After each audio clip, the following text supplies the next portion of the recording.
Omuraiwe kiama kia Wiper Stephen Kalonzo'S go amomochirie omokoni b'omuraiwe ya Kenya Dr. William Samoei Ruto asikiria goteba buna ta nogo senoko borwa amaskani niga yakwana asensemo ya burabu chingaki aigora ABC ya CDF asensemeyo chingaki nero mubungo burabu Ben Momanyi abaga kugania bamye chinseme cyo kumubwatia aseganga yayo gochakora county ya Nyamira buna omugavana.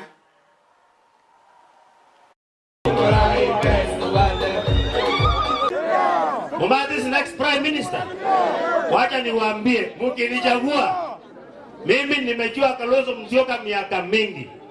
Mkinichagua hivi, kila kitu ile mnataka hapa mtapata asubuhi. Tunajua tuko na serikali tarehe 9 midnight, hiyo serikali kazi yake itafanya nini? Itakwisha.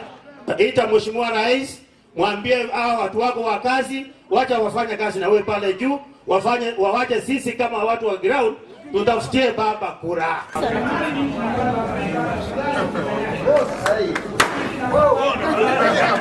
Lugha ya matusi ya William Ruto mimi nimeisikiza kabisa.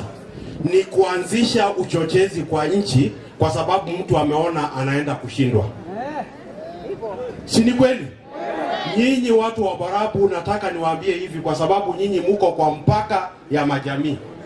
Na kuna wakati mliona moto. Ni kweli au si kweli? Musikubali mtu achochee wa Kisii ama achochee watu wa Barabu. Deputy President akionyesha mkubwa wake na kuruhusu watu yake watukane Uhuru kwa njia ambayo sio ya kawaida. Matamshi aliyotoa Gachagua huko Nyeri yanaweza kuharibu usalama wa nchi. I'm calling that fellow called Gachagua to order.